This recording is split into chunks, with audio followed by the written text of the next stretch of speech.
जीवन में कितना ही अपराध कर लो, लेकिन जब भी मन आए कि नहीं बहुत चल लिया गलत मार्ग पर, अब सही राह पर किसी ने बता दिया अब चलना ही है, तो फिर ये चिंता मत करना लोग क्या कहेंगे, क्योंकि कुछ तो लोग कहेंगे, लोगों का काम है कहना, वो तो कहेंगे, पर आप अपने मार्ग से मत हटिए। और जब भी ये मन में आए ना कि अरे अब तक तो खूब शराब पी, अब क्या भजन करना, तब एक बार तुलसीदास जी का चरित्र पढ़ लेना। तुलसीदास जी का जब जन्म हुआ तब बाबा तुलसी, इनका जब जन्म हुआ तो इन्होंने जन्म लेते से ही राम कहा। अब कोई बालक जन्म लेते से बोला तो इनकी जो माता थी वो घबरा गई और कही कि बड़ा अपशगुन है, बालक जन्म लेते से थोड़ी बोलता है। तो एक दासी को बुला करके उस बालक को दे दिया, लेकिन जन्म लेते से ही राम बोला, इसलिए उनका नाम ही राम बोला रख दिया। तुलसीदास जी का पालन पोषण दासी ने किया, जैसे जैसे बड़े हुए तो विवाह करा दिया।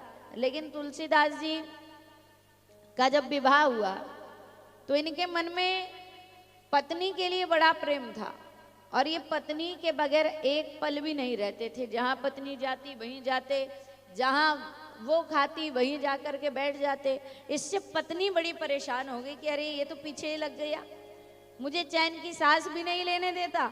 इसलिए एक दिन तुलसीदास जी की पत्नी ने क्या किया कि बिना बताए अपने मायके चली गई। तुलसीदास जी उस समय कहीं गए हुए थे।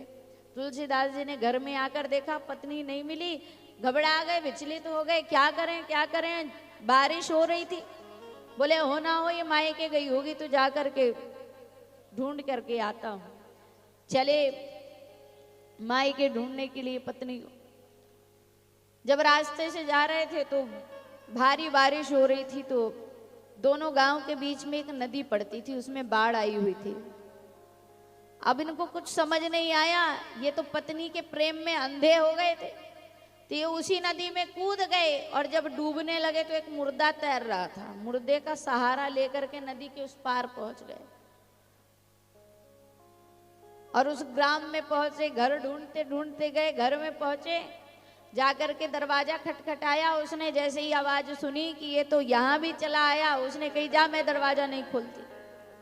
अब ये बड़े विचलित हो गए, पत्नी को नहीं देखे तो उस समय कच्चे मकान होते थे, छत खोल करके कूद गए।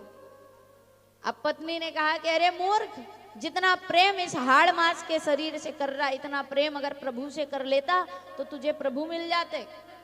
तुलसीदास जी को ये बात दिल में लग गई, बोले ठीक है आज से प्रभु से ही प्रेम करूंगा इतना। लेकिन अब पाए कैसे प्रभु को, और जब भी भगवान को पाना है तो किसी ना किसी संत की शरण में जाना ही पड़ेगा। ये विचलित होकर के घूमने लगे, कैसे प्राप्ति करें कैसे प्राप्ति करें। पर इनके ऊपर प्रभु की कृपा तो थी, जब तो राम बोला नाम पड़ा था, राम बोल करके जन्म हुआ था। तो इनको मिले हनुमान जी महाराज। हनुमान जी ने इन्हें मार्ग बताया, तुम तो एक काम करो, राम राम रटते रहो और जाकर के चित्रकूट में बैठ जाओ, और जो भी वहां पर आएगा सबको चंदन लगाना। जो भी संत महात्मा आए सबको चंदन घिस करके चंदन का तिलक लगाना। और याद रखना जब भक्ति आपकी प्रबल हो जाएगी तो राम जी खुद तुम्हारे द्वार पर चलकर आएंगे चंदन लगवाने। तुलसीदास जी ने कहा ठीक है, जाकर के चंदन घिसते, सबको तिलक लगाते। अब एक बार राम जी चले आए, अब राम जी आकर के सन्मुख खड़े हो गए। अब तुलसीदास जी चंदन घिस रहे थे, जैसे ही राम जी को देखा तो चंदन घिसना भी बंद कर दिया और तिलक लगाना भूल गए। राम जी इतने सुंदर हैं, देखते रह गए। राम जी ने कहा भैया तिलक लगाओ, इनको कुछ सुनाई भी नहीं दे रहा, वो तो छवि देखकर मोहित हो गए। अब राम जी ने कहा चलो ठीक है, ये हमको नहीं लगाते तो हम ही इनको उठा करके लगा देते हैं तिलक। तो राम जी ने चंदन उठाया, स्वयं अपने माथे पर तिलक लगाया, चंदन उठाया और तुलसीदास जी को भी तिलक लगा दिया। और उस जगह पर ये दोहा लिख दिया, क्या? चित्रकूट के घाट में भई संतन की भीड़, और तुलसीदास चंदन घिसे तिलक लेत रघुवीर। स्वयं भी लगाए और तुलसीदास जी को भी लगाए। तो जब जीवन में कुछ अच्छा करने का विचार मन में आए तो फिर ये विचार त्याग देना कि लोग क्या कहेंगे, क्योंकि जब संभलोगे तभी प्रभु की प्राप्ति हो जाएगी। और जब कुछ अच्छा बन जाओगे ना, तो जो लोग हमसे आज नफरत करते हैं वो लोग हमें अपना रिश्तेदार बताने लगते हैं। ये इस कलयुग की वास्तविकता है। जब तक गरीब हो कोई रिश्तेदार नहीं, थोड़े अमीर बन जाओ सब उभर के आ जाएंगे। दूर के चाचा का लड़का, पास के चाचा का लड़का, सब रिश्तेदार आ जाते हैं। इसलिए कर्म पर ध्यान दें। तो आज